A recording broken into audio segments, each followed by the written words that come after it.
दरअसल मुझसे किसी ने ये पूछा है कि ब्रेन पर क्या असर पड़ता है जब आप ध्यान की गहरे स्तर पर उतरते हो या स्पेसिफिकली कुंडलिनी जागरण पर। जब आपकी चेतना यहाँ तक पहुँचती है आपको आपके ब्रेन पर सबसे ज्यादा असर होता हुआ दिखेगा। तो वहां पर आप एक ऐसे प्रकाश की तरफ पहुंच जाते हो, आपके हाथों पैरों शरीर के हर हिस्से में इस तरंगे आपके ब्रेन में दौड़ रही होंगी। कॉन्शियस और अनकॉन्शियस माइंड एक तरह से दोनों बराबर वर्क कर रहे होते हैं। एक्सट्रीम पावर है, जितना आप आगे बढ़ोगे आपको ज्यादा मिला नहीं है, अभी भी आपको आगे जाना है। इलेक्ट्रिसिटी से संबंधित चीजें होती हैं या कह सकते हो एनर्जीज होती हैं। नॉर्मल ध्यान तो आजकल सभी करते हैं, आज की यंग जनरेशन भी इसकी तरफ आगे बढ़ रही है। लेकिन कुंडलिनी जागरण एक बड़ा स्टेप होता है या कह सकते हो एक ऐसा प्रोसेस होता है जिसमें आप सिर्फ परमात्मा की कृपा से ही अंदर जा सकते हो। और ये पूरा शेकिंग करने वाला एक्सपीरियंस होता है, आपकी पूरी लाइफ को बदलने वाला एक्सपीरियंस होता है। दरअसल मैंने अपनी इस जर्नी में जो एक्सपीरियंस लिया है उसके तहत मैं कह सकती हूँ आपके फिजिकल लेवल पर, आपके इमोशनल लेवल पर और खास तौर पर जो आपका स्पिरिचुअल लेवल है उस पर ये कुंडलिनी जागरण काफी ज्यादा असर करता है।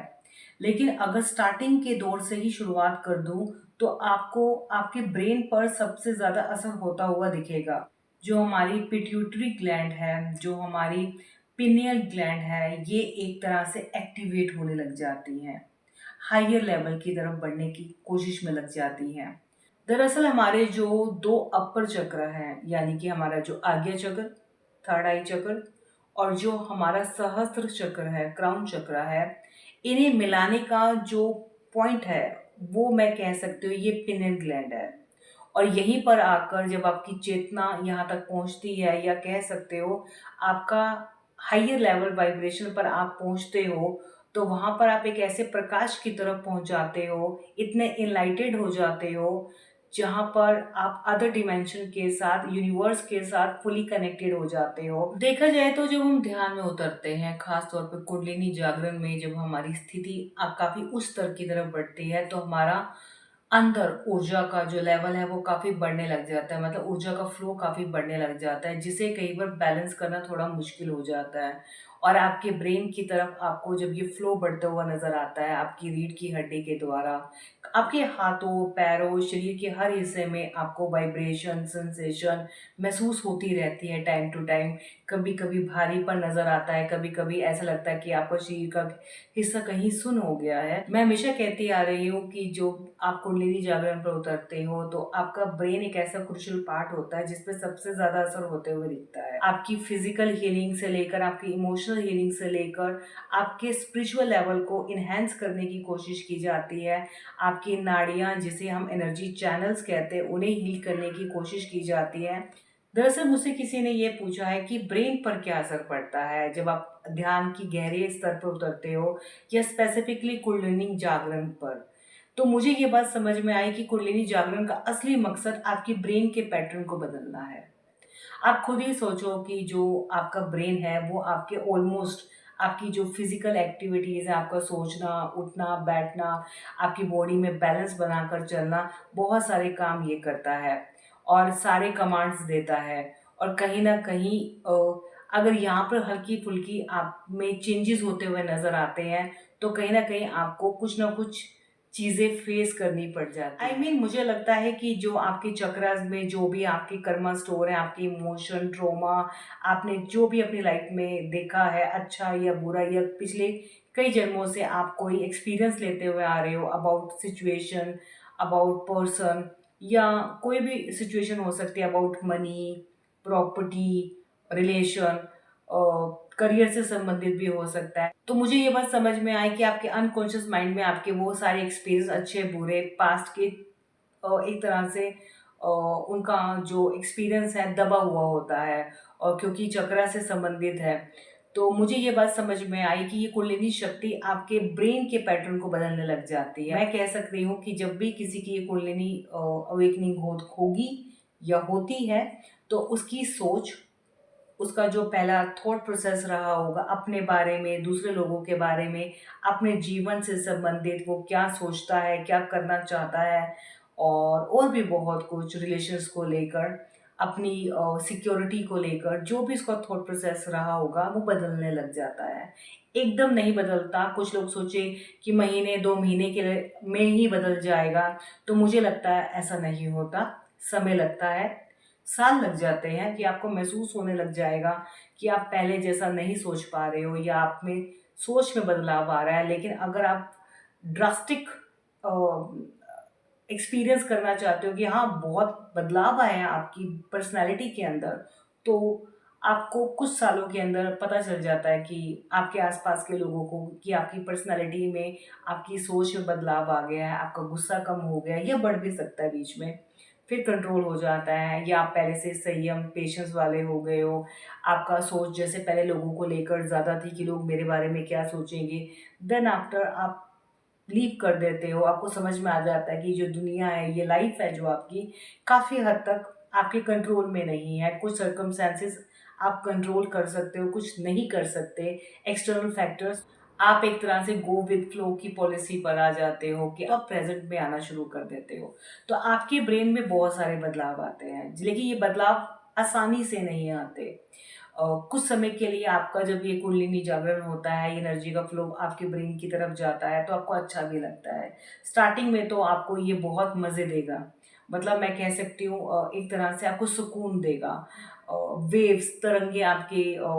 ब्रेन में दौड़ रही होंगी, मस्तिष्क में विद्युत तरंगे दौड़ रही होंगी, जो आपको जब वो ट्रिगर करेंगी आपके पॉइंट्स को, तो आपको अच्छा लगेगा। आपको ऐसा लगेगा कि बहुत आनंद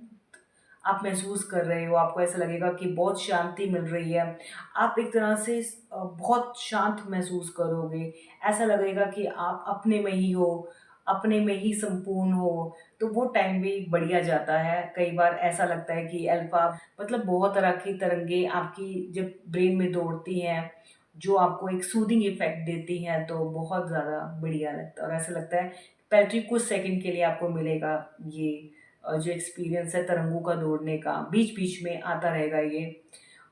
लेकिन लंबे समय के लिए नहीं होता। ये सच्चाई है। और लेकिन जैसे-जैसे आप एक्सपीरियंस बढ़ाते हो तो आपको और भी ज़्यादा एक्सपीरियंस इसका हो सकता है। मैंने अपने एक्सपीरियंस से एक बात तो कह सकती हूँ कि जो साइंटिफिक वे है सोचने का और जो स्पिरिचुअल वे है सोचने का, वो कहीं न कहीं एक-दूसरे से कनेक्टेड है और एक-दूसरे को संपूर्ण करते हैं। आजकल तो जो साइंटिस्ट हैं वो भी ये मानते हैं कि ध्यान के द्वारा आप अपने ब्रेन को हील करते हो, एक तरह से काम करते हो और कहीं न कहीं आपकी बीमारियों को दूर करने में, आपकी फिज़िकल, मेंटल हेल्थ को ठीक करने में स्पिरिचुअल अवेयरनेस मदद कर रही है। अब तो साइंटिस्ट भी ये बात कहते हैं कि अगर कोई हाईली स्पिरिचुअल पर्सन है, जो दूसरों को प्यार करता है, उसमें एक तरह से बहुत दयालुता है, दूसरों के प्रति एक दयालु भाव है, तो गामा वेव्स उसमें काफ़ी ज़्यादा है क्योंकि उसका कॉन्शियस और अनकॉन्शियस माइंड एक तरह से दोनों बराबर वर्क कर रहे होते हैं। हायर लेवल पर वो एक तरह से अवेयरनेस लेकर चल रहा होता है। तो आप खुद ही समझिए कि हमारे जो सिद्ध महापुरुष हैं ये तो पहले ही अचीव कर चुके थे, तो हम इसे अलग नहीं कर सकते। तो मैं हमेशा ये बात कहती हूँ जब मेरे पास कोई सवाल लेकर आते हैं तो मैं कहती हूँ कि अगर आपको कोई मेडिकल हेल्थ प्रॉब्लम है, तो प्लीज़ आपको डॉक्टर के पास जाना चाहिए, हीलिंग की तरफ भी जाना चाहिए, लेकिन मेडिकल ट्रीटमेंट को साइडलाइन नहीं करना चाहिए। ये जो भी आप मेडिकल ट्रीटमेंट में चीज़ें, दवाइयाँ वगैरह लेते हो, धरती पर ही अवेलेबल है, परमात्मा ने ही बनाई हैं, तो ये स्पिरिचुअलिटी के अगेंस्ट नहीं हो सकती। तो याद रखिए अगर आपकी हेल्थ प्रॉब्लम है, कुछ मेडिकल ट्रीटमेंट आपको डॉक्टर सजेस्ट करता है, तो प्लीज़ आपको लेना चाहिए स्पेसिफिकली रिगार्डिंग योर ब्रेन, और इसे लाइटली नहीं लेना चाहिए और हीलिंग की तरफ भी जाना चाहिए, दोनों मिलकर ज़्यादा अच्छा काम कर सकती है। आप ब्रेन की तरंगे कोई भी ले लो, किसी भी नाम से इसे संबोधित कर दो, उसकी फ्रीक्वेंसी के बेस पर अगर साइंटिफिक वे में हम बात करें, लेकिन मैं सीधे सादे शब्दों में अगर बोलूँ, तो ब्रेन में जब तरंगे दौड़ती हैं, तो आपको एक तरह से हल्कापन महसूस का आपको बहुत हल्का कर देती है, आपके दुःख को, आपके जो टेंशन्स को रिड्यूस कर देती हैं। जितना आप सोने के बाद जब उठते हो, अपने आप को फ्रेश फ़ील करते हो, इसके साथ अपने आप को फ्रेश फ़ील करने लग जाते हो। और साथ में जब आपका सबकॉन्शियस माइंड क्योंकि खुल रहा होता है, उसकी पावर बढ़ रही होती है, तो मैं कह सकती हूँ, क्योंकि सबसे ज़्यादा बड़ी पावर इसी के पास है और आज तक तो कोई पता ही नहीं लगा पाया कि सबकॉन्शियस माइंड के पास कितनी पावर है। और सच मायनों में मुझे जितना समझ में आया है, इसके पास एक्सट्रीम पावर है। जितना आप आगे बढ़ोगे, आपको समझ में आएगा कि आपको इसके बारे में ज़्यादा ज्ञान ही नहीं है और आपको ज़्यादा मिला नहीं है, अभी भी आपको आगे जाना है। तो ब्रेन में जब तरंगे दौड़ती हैं, आपकी विद्युत तरंगे दौड़ती हैं, तो एक तरह से वो आपके सबकॉन्शियस माइंड और कॉन्शियस माइंड को जोड़ने का काम करती हैं। इनके बीच में अगर कोई ब्रिज है, कोई गैप है, तो उसे एक तरह से फिल करने का काम करती है, एक दूसरे के साथ कनेक्ट करने का काम करती है, मदद करते हैं एक दूसरे के साथ। और जितना ज़्यादा ये ओपन होते हैं एक दूसरे के लिए, एक दूसरे के साथ काम करते हैं, मतलब मुझे लगता है कि एक तरह से इनके बीच में पुल टूटा हुआ होता है। और जब आप स्पिरिचुअल अवेकनिंग की तरफ, स्पेसिफिकली कुंडलिनी अवेकनिंग की तरफ जाते हो, तो ये ब्रिज जुड़ सा जाता। क्योंकि मुझे ये बात समझ में आई कि जितना कॉन्शियस और अनकॉन्शियस के बीच में एक तरह से कनेक्शन बनता हुआ जाता है स्पिरिचुअलिटी के बेस पर, या आपकी स्पिरिचुअल अवेयरनेस होती हुई जाती है, आपकी चेतना को उस स्तर होने लगता है, उसके ही बदौलत आपको स्पिरिचुअल एक्सपीरियंस होते हैं। मतलब जो मिस्टिकल एक्सपीरियंस आप कह सकते हो, दूसरी दुनिया या और इस यूनिवर्स से संबंधित जो रहस्यमय चीज़ें हैं जिसके बारे में शायद कभी आपने सुना था या पढ़ा था, ऐसी चीज़ों के बारे में, एंटिटी से संबंधित, या कह सकते हो और भी बहुत सारी यूनिक चीज़ें जिसके बारे में आप केवल कल्पना कर सकते हो, ये कह सकते हो दूसरी पैरेलल यूनिवर्स है, दूसरी दुनिया है, ब्रह्मांड के भीतर क्या है, ब्रह्मांड से रिलेटेड भी चीज़ें आपको दिख सकती हैं। जितना आप भीतर जाओगे, जितना आप ध्यान की तरफ अंदर उतरोगे, स्पिरिचुअल अवेकनिंग में आपकी लेयर्स खुलेंगी, आपके चक्रास हील होंगे, आपकी नाड़ियाँ, एनर्जी चैनल्स हील होंगे, आपका सबकॉन्शियस माइंड जितना ज़्यादा ओपन होगा, दोनों ब्रेन बराबर काम करने पर आएंगे, एक तरह से होलनेस आ जाएगी, एक तरह से ब्रेन यूनिक पैटर्न के साथ काम करने लग जाएगा, लाइट, हाइयर लाइट की तरफ जाएगा या हाइयर डिमेंशन की तरफ जाएगा। तो आप कह सकते हो कि आप अपनी उस इंट्यूशन पावर की तरफ बढ़ जाते हो, आप एक तरह से हाइयर साइकिक हो जाते हो। लेकिन ये एक्सपीरियंस तो बढ़िया होते हैं आपके ब्रेन से संबंधित, लेकिन और भी थोड़ी चीज़ें होती हैं जिसको आपको टैकल करना पड़ता है, क्योंकि आपको इलेक्ट्रिक शॉक भी लगते हैं, क्योंकि नर्व्स में बदलाव हो रहा है, उनके वर्किंग पैटर्न में बदलाव हो रहा है, ब्रेन के सोचने में बदलाव हो रहा है, अनकॉन्शियस माइंड एक तरह से ओपन हो रहा है, अपनी पावर में आ रहा है और तरंगे दौड़ रही हैं, तो वो जहाँ बैरियर है वहाँ पे हिट कर रही हैं, तो इलेक्ट्रिक शॉक आपको लग सकते हैं, हाथ पैर शरीर पर तो ज़्यादा, लेकिन ब्रेन पे झटके लग सकते हैं। और जब ये झटके लगते हैं तो ब्रेन में आपको जैसे इलेक्ट्रिसिटी की लाइट कभी आपने आसमान में देखी है जब बिजली कड़कती है, ऐसा एक्सपीरियंस भी आपको हो सकता है, और जो आप अपनी थर्ड आई से देख पाते हो। ये भी मैंने आज आपको बता दिया कि अगर जब आपको इलेक्ट्रिक शॉक लग रहे होते हैं और जब आप हाइयर लेवल पर तरफ जा रहे होते हो, तो बीच बीच में जो उसकी एक तरह से लाइट की जो क्लिपिंग है वो भी आपको दिखती है। और कभी आपने सोचा है, जब हम आजकल हम फ़ोन पे बात कर लेते हैं बिना वायर के, तो हमारे आसपास ये एनर्जी होती है ना, ये सिग्नल्स होते हैं जिसकी बदौलत आप एक दूसरे तक अपनी कम्युनिकेशन पहुंचा पाते हो। तो इस तरह से जब आपका थर्ड आई एक्टिवेट होता है, तो आसपास में जो इलेक्ट्रिसिटी से संबंधित चीज़ें होती हैं, या कह सकते हो एनर्जीज होती हैं, जो सिग्नल्स होते हैं, आप उसे पकड़ना शुरू कर देते हो और आपको अपनी थर्ड आई से महसूस हो जाता है कि भाई आप जहाँ भी देख रहे हो वहाँ पर आपको इलेक्ट्रिसिटी चलते हुए दिखती है। ये भी एक्सपीरियंस होता है और ये अजीब लगता है और आपको समझ में आ जाता है कि आप बहुत सेंसिटिव हो गए हो हर चीज़ को लेकर। क्योंकि ये वीडियो बड़ी हो गई है, तो आप इसी पर विराम लगाते हैं और नेक्स्ट पार्ट का आप वेट कीजिए। नेक्स्ट पार्ट में फिर इसी को कंटिन्यू करेंगे।